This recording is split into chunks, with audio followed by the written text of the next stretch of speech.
Hey guys, welcome to yet another Battleblood commentary. So, as promised, and as you can see by the bunny ears, that yes, this is when the Winter Tusk Amulets had come out. And Winter Tusk has not come out just yet, but this is about, I think this is the first day or the first time that we've used the amulets. So here's a little explanation behind the little build that we have here. Basically, we sent to our instead of having Fallon hold on to a life amulet, as I have, mainly the idea is that because most likely Fallon will be going down first, she'll go ahead and take on a more offensive role, so she can break shields and take out stun shields for me to stun, and or take out some of their blades, as you can see, as she's done in the past. Then it's much more versatile than if she's expected to be a secondary healer, for example. Sure, she can heal herself, but she also has Cassandra, and she also has me to help out with the heals. And then me, I mean, as you've seen Perfect Catch play before, that it's pretty standard in that I carry the life amulet. I mean, that's pretty self-explanatory. Same with Cassandra, because of the myth, because of our strategy to break this Blade Stacker's strategy, we went ahead and had her play or take on a myth amulet as well. So as you can see, there's some blade stacking going, so we're ready to just pop off Earthquake at any point. And you know, Cassandra's not going to lose too many pips. I mean, if we need a heal, I'm ready for that too. So in a way, we have, you know, a very, very versatile play right here. And right now we're going first. We do have that first turn advantage, and she's going to go ahead and slam that into the players, take out their shields, and take out their blades at the same time, surprising them. And unfortunately, these players don't have the amulets on their side, so either they're very surprised or very inexperienced against, you know, players being able to pop out spells, different spells than their own school with power pips. So they're in for a, they're in for a pretty big surprise and just a lot of shock value coming in right now. They placed this weakness up on top of me. I'm sorry, and going for the heavily bladed player. So most likely he's the. I mean, they have the Stormfishes there, and he most likely doesn't have resist, as you can see. And they're playing pretty defensively. Here comes the Storm Lord. Yep, we didn't want him, so wanted to basically weaken him enough, you know, because assuming that we're going to go ahead and get stunned by a Stormlord, Fallon does have a nice stun shield placed up. I think she placed it on herself. But now she can hit next. And they were expecting a huge Stormlord, as you can see, and my Colossus went through. But he is going to be protected by 2 Sprightly Ticks and by a Tower Shield. So we're going to go ahead and just stun them now. And I'm going to look for a way possibly to build up pips and or... let's see. Oh, and sure, Fallon won't be stunned again by any of these other players. So, to me, the legend, I think, might be a myth player, if I'm not mistaken. I'll have to check again. We know that the first one is Storm based on his health and based on the attack that he just played. And let's see what the last player is. It looks like he's a Storm too, with such low health, already going down to half-life, about 1,300 damage placed into him. So yeah, I mean, the games go a lot faster when you're able to play power pips with another school. But it also means you can defend a lot faster. You can heal faster, you can shield, etc. So, let's see. No, you know, Angus right now, I mean, their classes are a little bit confusing at this point. Again, I don't watch the commentaries before. I mean, I don't watch the videos before commentating, so it's been a while. And I'm just gonna go by memory, whatever memory I have, and go by just watching the game as if it's my first time seeing it as well. So, anyways, this is back in April, mid-April. Cassandra's going to build up pips, ready to heal next, and or hit once again with a Chewy of some sort. So I'm going to go ahead and cleanse that infection off of her in case these other guys hit with something huge.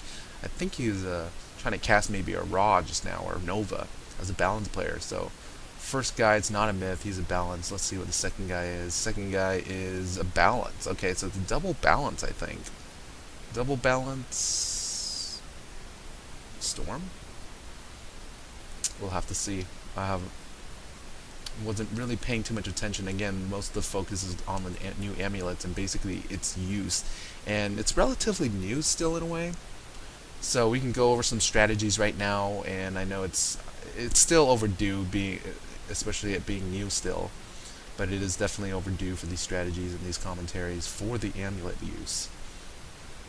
So anyways, we're thinking, okay, well, we can hit and or heal. Let's see if we can heal. I don't think Cassandra had a heal at this point. Let's see what she does.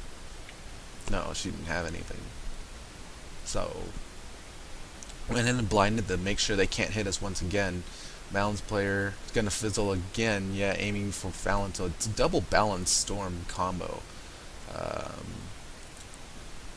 Let's see, and already we got a crit Tempest. I'll probably just taking out shields, and yeah. Anyways, let's see.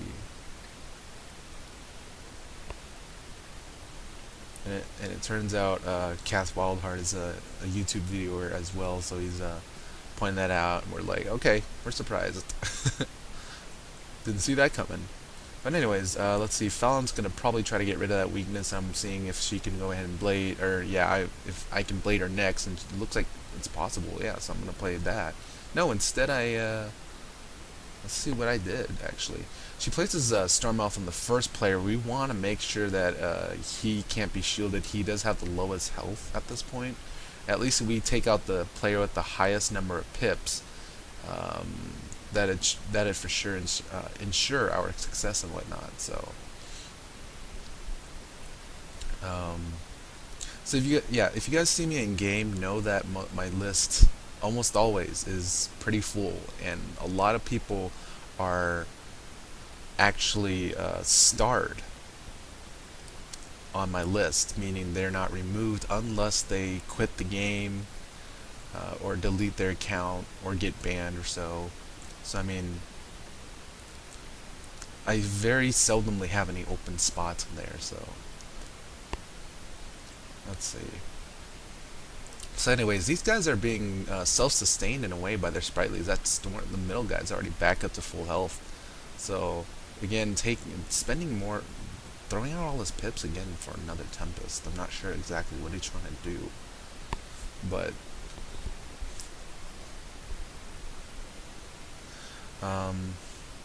yeah, and this is the main reason why I started turning off the chat bubbles, because sometimes those names do get in the way.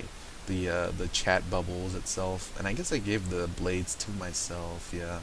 So now I have another power pip another white pip to spare. Cassandra can go ahead and take out that storm blade that was put up, and take out those stun shields. So I'm gonna get ready to immobilize them next. So definitely, when you see myth amulets in the game, know that stun shields, blades, and shields are probably not your best friends and not reliable cards to play. I would recommend playing more of fortifies, more astro magic items that can actually boost you, but not be removed by an earthquake. So conviction is a great way to virtually have stun shields up. And fortify is a great way to, as if it's like a 15% shield to everything, or 20% depending on the strength that you use. So anyways, here comes that raw that Fallon so hates so much. So that burns through right down to her health, right into her health like that. Look at that, she's down to about quarter life. Right, it's gonna pop up, so it'll save her next round. That balance can throw out Sandstorm, probably Gargantuan. There's our good friend Wolf Tamer on the side right there, who we have rarely seen in our ranked matches. So because he actually lives in another country, so it's hard to meet up with him sometimes, or at least have him spectate. Anyways, I have that healing power. It's okay, Fallon. If he's gonna judge you, I mean that's what we're expecting, I guess. I'm not gonna. But then again, look at this. We do have a smoke screen on top of us. So we're just going to risk it and say, okay, you know what, let's just continue getting rid of the shield. Maybe I can hit next too. Nope, can't do that here. Can't earthquake. So That's unfortunate. Anyways, Cass is going to go ahead and build up her pips to be ready to Earthquake, and, well, not really Earthquake, but ready to heal next round or so, and I'm not able to get rid of the weakness with that attack, and he's going to throw, a critical Sandstorm breaking through. It will take out Fallon and her pips. Cassandra's already, wow, look at that. Cassandra's got just a thread of life left. So really brilliant play. Oh, and a Storm and a Tempest, but luckily she has that 70% shield up top of her, so good play by whoever placed up that shield. And, you know, we've been pretty offensive, as you can see, but then again, the other players are hitting very hard, so now it's just down to me. And they're not expecting, you know, oh, he's an ice player. There's no way he has a rebirth with that life amulet on.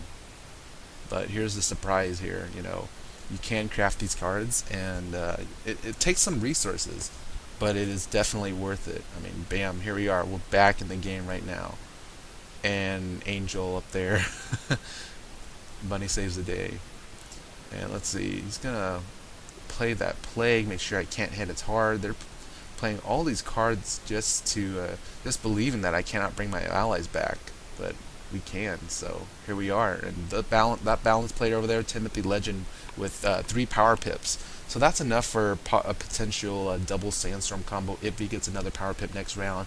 And we're thinking, okay, this Storm player is the beefiest player, though. He hits pretty hard with the Tempest, so we need to protect against him. If we can't protect against the balance, that's okay. So anyways, I'm going to try to get rid of Fallon's weakness here with the Cleanse, and I managed to break through that mantle. And now the balance is going critical vengeance right there. So he's got some plans. Yeah, to deal some mass damage right now. So we know that we need to stun them in any way possible, or maybe unbalance him. Fallon's going to go ahead and try to knock him out instead. So, you know, figuring, again, this goes back to the last video when we fought the Quad Storm. I mean, if your Storm, you know, if you can't protect your Storm, might as well have them use up as many pips as they can if you expect them to die that same turn. It most likely, I mean, especially if you're going first and you know your Storm's going to die to a potential attack next turn, I mean, in that same turn, go ahead and toss out all our pips. Let her use their Tempest, get rid of shields, get rid of, take out anyone if possible. Anyways, here comes the critical Raw, but luckily there's a block right here. And it looks, yeah, it's a gargantuan Raw right now. So huge damage to Fallon and Cassandra right now.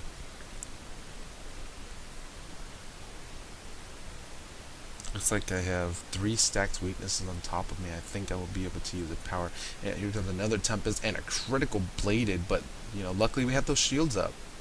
So you know, that nullified that critical, that nullified the Blade and any potential gargantuan. And I think there was one because he didn't really have that many pips to really do 600 damage into me with all my resists. You know, let's see what this balance player does. And he misses. I think he was trying to Sandstorm. So now Cassandra having the elucidated rebirth right there, being able to play a 5 pip. But I said, you know what, go ahead and save up. It's alright, we need to take out Timothy. It's probably going to force that balance player at the very end to heal his ally if they want to stay in the game. If that balance player instead hits, that's going to play in our advantage, because Cassandra, let's see, if she lives, yes, if she lives, and we're expecting her to, she'll be able to strike next too, if anything. So I'm going to go ahead and heal her. Don't worry about healing. You're going to be hitting. So, and then Fallon, if she can play a Tempest as well, it'll add on to that damage. It'll add out into our basically accelerate our success here. So yeah, didn't want Cass to go down. Oh, here's a critical right there. So again, they're relying on some critical gear. It looks like with such low resist on their ends. That Fallon does get taken out, but Cassandra's still in the game, able to use a heal of her own. So I'm going to get rid of all these weaknesses that are placed on me. There are about 3 different ones. There's a regular weakness, I think, if I haven't gotten rid of it yet, and a Plague, and a Nova weakness. So, you know, sometimes it is worth the wait to remove 3 different types of debuffs, especially when they're purely against your damage. I mean, most of the time, because I am the tank, Efreet will get shot at me. So I'll go ahead and take advantage of that with Empower as well. Which is great, because then they threw out their 8 pips, whereas I gained 3 pips just to get rid of it. So anyways, Storm is just being persistent right here, throwing a bunch of water on us instead of shielding and or healing. So we figure, okay, well, these guys are kind of doomed right now. Last guy being protected by a Sprightly, and now a Conviction, so much for the stun plan. Cassandra might as well can heal up, let us play 3 cards per round. But if she can hit, yeah, she might be able to knock out Angus, but we don't want to rely on him having, much resist. So anyways, want to make sure that he can't Pixie by playing my Entangle. Fallon's going to get shot up and brought back to her feet again. And I'm going to make sure that the player with the most pips cannot heal from going second. So anyways, he's continuing throwing out Tempest at this point. He's just trying to bombard us to death, I guess. I mean, that's all he has in his deck. Gargantuan Tempest, in hopes of knocking us down just by spamming attacks, which, I mean, it's fine, but not really for his team. I think they could have used a lot better strategy, a much better strategy than this. So, having that balance player throw out all his pips already, 4 pips on a judge, already shows that, this is probably a mark of forfeiture. They're probably giving up at this point, so now we just need to knock them down. So, wondering if Cassandra has an Earthquake, try to get rid of those Ice Shields so we can actually speed this up a bit. I have an Earthquake myself, gonna get rid of it since 2 of my players will have that Earthquake. I'm gonna get rid of the next weakness, build up some pips, and allow myself to actually hit. And also, we want to wait for Angus's Conviction to go back down. So he's wide open for an attack and to be immobilized. At this point, let's see what he's doing. He's going to shield himself up, so we definitely need that Earthquake from someone right now. It's a matter, I mean, they're just worried about a bunch of shields. Angus is down to 2. Let's see, yeah, he's down to 2 right now, so we're going to go ahead and start playing to our advantage and basically wait it out until his Conviction charges are done. So when he's down in about 2 more turns, we're definitely going to hit, so I'm going to focus on building up my damage as big as possible, as large as possible. And there's a feint from Angus right there, interesting, so Cassandra could just empower that off. I wouldn't recommend using feint unless someone's going to hit in the same round that you use it, especially when you're going from second. So if you're the last player on your team, don't use feint. I mean, that's going to push you down further. Unless there's like a massive DOT, then I could see how feint can be useful from second turn and when you're the last player. But that's rarely happens and whatnot. So plus it's more, you're just asking for more damage on top of yourself. So I'm not going to go for the stun. I'm going to let Fallon stun it, because these guys doesn't look like they're going to play any Storm Shields, and there's the Storm Shield there, which is fine. So now we just need to knock out the last guy and ensure he can't heal. So we have a Tempest. We might be able to we'll definitely be able to knock out Angus. So anyways, I'm going to try to slam as much damage into the middle player. This is a reason that why I carry the Frost Beetle, Gargantuan. Again, if you look at my pips right there, you would think that I can't attack unless it's a wand. But you know what? I can do about 200.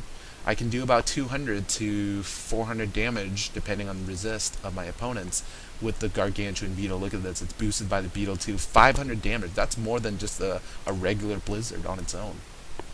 So it pays off to carry some low ranks in there, so you can actually just try to tip over your teammates. Again, Storm and Balance each have X attack cards, and I guess Fire, but it's spread out on 3 different turns. So I wouldn't really recommend using Heckhound as a killer move. But yeah, with a Storm player and a Balance player, they're ready to knock out anyone who just needs a little tiny tip over like that. And so, again, Cassandra and I carry Imps and Ice Beetles to ensure that, hey, we have that same kind of flexibility too. And as you can see, ended at the round. I mean, if I didn't have an attack, That Storm player might have lived. I'm not sure if that tick was strong enough to take him out, and he would have been able to retaliate or hit. I mean, if it was a battle of health, of if it was a battle of who survived through a barrage of attacks, just having that Frost Beetle shutting him down, preventing him from being able to heal and or shield and or hit, that that sealed the deal for us. So hope you enjoyed this match. Hope you enjoyed the. Hope you actually learned something about the amulets here and who should buy what, and how your team should evenly distribute in terms of cards and amulets. So yeah, hope that helped out. Subscribe, comment, and like if you'd like to see some more. And I'll see you in the spiral. GG.